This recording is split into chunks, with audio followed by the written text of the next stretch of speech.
Halo, selamat datang di Kongko United TV.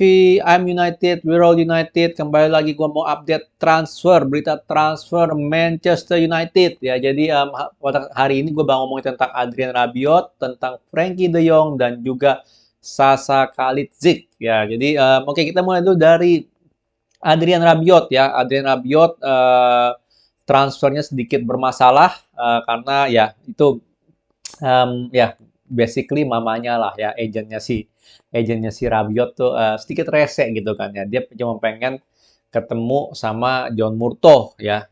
Intinya dia nggak mau lewat agent, nggak mau lewat siapapun, dia mau langsung deal direct ke John Murtough. Ya selalu untuk Rabiot problemnya selalu digaji. Ya katanya sih dia nggak mau kehilangan gaji dia yang di Juventus, yaitu di kalau nggak salah 7 juta ya per tahun ya, bahkan dia mau minta lebih 9 juta per tahun ya.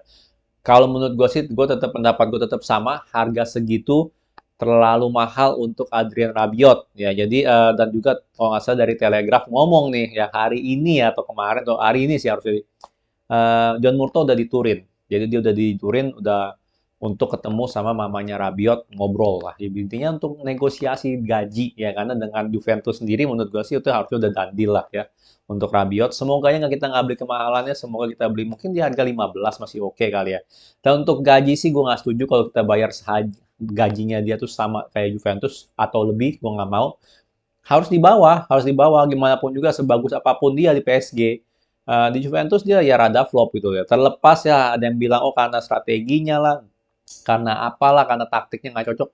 Ya intinya kita harusnya bisa lebih nego lebih murah untuk gajinya Rabiot ya. Atau anyway nggak ada yang tertarik lagi sama Rabiot kecuali kita.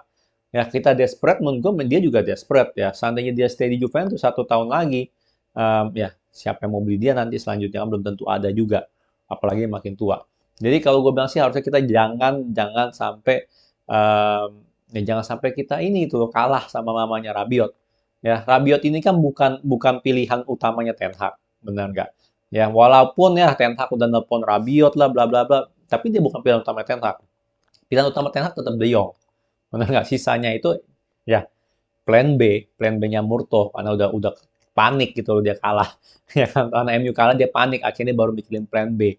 Ya, jadi itulah ya untuk Rabiot, gue bilang sih ini harusnya 90% deal gitu aja sih. Cuman ya kalau sampai kita bayar gaji dia mahal, sama atau lebih dari yang Juventus, gaji dia Juventus sih menurut gue sih nggak banget ya Rabiot. Ya, jadi udah progres lah intinya ya, karena John Murtough udah diturin untuk ngomong sama ya mamanya si Rabiot ya. Selanjutnya gue pengen ngomongin tentang Frankie De Jong ya, judulnya gue nih ya. Jadi gue tulis Frankie De Jong sebentar lagi here we go. Tapi pertanyaannya dia here we go kemana? Ini dia nih ya. Sorry nih ya, clickbait sedikit. Ya dia here we go kemana? Ya kelihatan semua media ya, semua itu udah memprediksikan lah ya, dari dalam dalam dalam minggu ini ya, atau atau awal minggu depan Frankie De Jong udah bakal memutuskan lah dia mau ngapain ya. Kalau dari kemarin sih emang dia selalu oh gue pengen stay Barca, stay di Barca, stay di Barca ya kan. Tapi ya kan semakin lama semakin keruh ya. Bahkan adalah 2 3 orang ya fans Barca ya, fans fans aduh itu bukan fans lah benar nggak ya, yang ngatain dia gitu loh untuk ya lu potong gaji lu gitu, ngatain dia lah pas dia lagi pergi training. Ini kan cuma 2 3 orang doang ya, mungkin bayarannya Laporta juga kali, gue nggak tahu.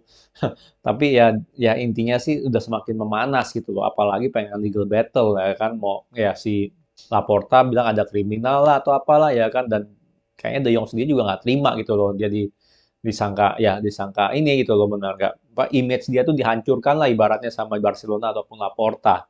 Ya jadi ini makin lama makin keruh gitu loh ya, gue nggak ya intinya kalau De Jong stay itu gobloknya dia sendiri sih di Barcelona, jujur aja gobloknya dia sendiri. Ya kecuali dia oke deh gue terima pay cut, gue bener-bener cinta Barcelona, kecuali tiba-tiba dia ngomong begitu ya. Tapi kalau udah sampai battle begitu, legal battle segala macam, ya di mana dia berhak banget gitu loh untuk ngabisin kontrak dia di Barcelona atau apa tanpa pay cut. Ini udah makin keruh dan nggak ada gunanya gitu. Frankie De Jong kan world class gitu ya, maksudnya ya ya banyak lah klub yang mau dia ya kan, dan dia bukannya udah tua gitu kan, dia masih masih muda, masih oke lah, masih produktif gitu. Ini cari cari klub lain gitu loh, bener nggak? Ya. Tapi ya gitu, harusnya sih sebentar lagi udah diprediksikan, ya Romano juga udah ngomong sendiri di YouTube YouTube videonya dia, ini bentar lagi bakal here we go ya, karena dalam arti Intinya De Jong udah bakal ngomongin lah gitu loh ya, maunya dia apa gitu loh. Ya, Chelsea kah, Manchester United kah, atau dia pengen legal battle lawan Barcelona, atau dia potong gaji, dia stay di Barcelona. Jadi ada 4 kemungkinan untuk Frankie De Jong. Tapi saga Frankie De Jong menurut gue sih udah hampir selesai. Ya, diprediksikan 48 jam ke depan, berarti 2 hari ke depan ya. Jadi kalau gue bilang sih nggak nyampe, ya, harusnya lebih lah, benar nggak? Ya, nggak secepat itu. Kemungkinan besar sih, tapi minggu depan harusnya kita udah tahu jawabannya. Frankie De Jong, ya. Dan gue melihat semakin lama, ya ini yang seperti gue bilang kemarin, ini deal semakin lama semakin menjauh dari Manchester United. Kenapa? Karena rumor-rumor biasa lah, rumor-rumor oke lah kita udah mau sign Adrien Rabiot kan ya. Itu juga tanda tanda tanya besar kan, benar nggak, dengan apakah ini ada hubungannya dengan De Jong gitu kan ya. Dan arti De Jong udah mau gagal, makanya panik buying si Adrien Rabiot ya kan. Dan juga Sergei Milinkovic-Savic gitu kan juga udah muncul lagi gitu kan namanya, benar nggak? Ya kan Sergei, kalau nggak salah dibanderol harganya dari angka 50 sampai 70 juta ya. Ini karena dia belum perpanjang kontrak. Jadi ini masih, semua ini masih rumor gitu loh ya. Karena banyak banget setelah setelah si Murto panik tuh banyak banget rumor yang di-spin gitu loh ya di media massa ya, di media Inggris ya. Entah itu bagian dari rencana PR-nya MU gitu kan atau Murto, gua nggak tahu. Ya, yang pasti banyak banget gitu loh ya. Semuanya juga dihubungkan dengan kita, jadi rada susah kalau gue lihat mana yang benar mana enggak ya kan. Tapi Sergei untuk ganti De Jong sih menurut gue sih masih oke lah sebagai statement signing, karena dia menurut gue sih cukup world class sebagai box to box midfield sih, menurut gue sih ya cukup bagus lah dia ya, bagus lah, bagus, gue suka sama Sergei, intinya sih gitu aja. Jadi Frankie De Jong begitu, sebentar lagi kita udah bakal tahu ya dia maunya apa gitu loh, benar nggak? Ya kan, jangan cuma bilang, oh ya I love Barcelona, I want to stay, terus kan ya ribut lagi sama Laporta, kan nggak ada gunanya, benar nggak begitu ya. Oke, selanjutnya gue pengen ngomongin si siapa nih, Sasa Kalicic ya kalau saya. Sasa Kalicic, gue susah ngomongnya serius, namanya susah banget ya. Sasa Kalicic ya kalau salah ya. Coba gue cek dulu, Sasa Kalicic ya, Sasa Kalicic ya. Jadi ini ya rumor terbaru ya, di mana kita mau incer Sasa Kalicic dari Stuttgart ya kalau salah dia main. Orangnya cukup tinggi ya, 2 meter ya, berarti ya dia palanya cukup tajam sih harusnya sih. Cuma permasalahannya kalau gue lihat dari history dia, musim lalu dia banyak cedera loh. Musim lalu dia banyak cedera, dan ya dia basically sih ya, em, karena kita nggak bisa dapat, karena Anatovic udah inilah, udah deal off, ya dia nyari-nyari lagi gitu mana nih yang rada murah dan juga kontraknya mau habis ya kan. Kalau sekarang ini sih market value-nya Kalasic sih sekitar 22 lah ya, 20-an loh gitu ya. Jadi tapi karena dia kontraknya mau habis tahun depan udah mau habis, jadi harusnya kita bisa dapat di angka belasan ya, 10, 11-an lah gitu atau 12. Ya jadi hampir setengah harga ya, karena seperti itulah cara kerjanya transfer, benar nggak? Kalau lu kontrak udah mau habis ya lu udah harus, ya lu harus jual murah gitu aja sih ya kan. Minimal setengah lah kalau gue bilang sih kalau jago negonya. Jadi harusnya di belasan sih itu dapat lah, 11 sampai 12-an dapat Kalasic ya. Tetap gue ngomong tetap sama pendapat gue dengan Anatovic juga. Ya kalau kita ngomong nih Anatovic, kalau kita ngomong Kalasic gitu ya di Juni ya, gue kayak apa ya, setuju nggak setuju gitu ya kan, benar nggak? Karena ya kita perlu pengganti Ronaldo yang levelnya ya harusnya bisa gitu loh. Harusnya bisa, atau minimal prospeknya tuh bisa the next gitu, the next striker gitu loh, benar, the next world class striker lah ibaratnya ya. Dan kalau gue lihat Kalatsik ini ya enggak juga gitu loh, karena dia umurnya udah baru ya umurnya udah 25 ya kan, 25 pun itu nggak kedengeran gitu kalau dia ini sebagai the next big thing atau apa gitu ya. Untuk Manchester United ya kita perlu gitu loh, statement signing yang kayak gitu gitu loh. Jadi untuk Kalatsik ini gue lihat sih cuma ya sebagai backup striker udah pasti, dan gue tetap sampai detik ini ya, gue yakin banyak juga, banyak lah yang mau bilang Ronaldo out aja atau segala macam. Tetap dari segi kebutuhan, Ten Hag perlu striker, dia perlu Ronaldo, dia perlu striker sekaliber Ronaldo untuk stay ya, nggak, bukannya diganti oleh Kalacic atau Artanovic sebelumnya gitu loh, no, sama sekali no ya kalau gue bilang.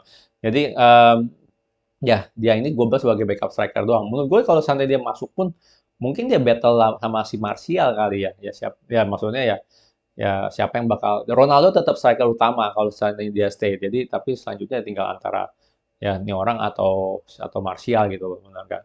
Ya tapi gitu, gue rada concernnya musim lalu dia banyak cedera ya kan, dan musim sebelumnya ya maksud gue ya dia biasa aja lah dia punya rekor gitu ya. Cody Gakpo punya rekor tuh kayaknya lebih parah, maksudnya bukannya lebih parah, lebih keren gitu loh, lebih lebih lebih gacor lah ibaratnya. Tapi gitulah, kita perlu striker nggak cuma seorang winger ya, dan Cody Gakpo kan lebih ke arah winger.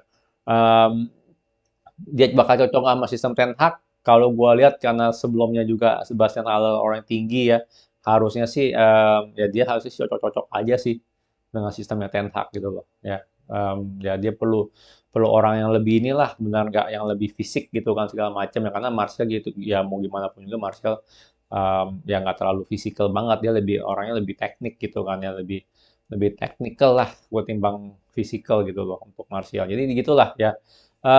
Ya, tapi sekali lagi gue bilang dia ini bukan pengganti Ronaldo. Ya, dia ini cuma sebagai backup striker. Selanjutnya gue pengen ngomong sedikit tentang Gakpo ya.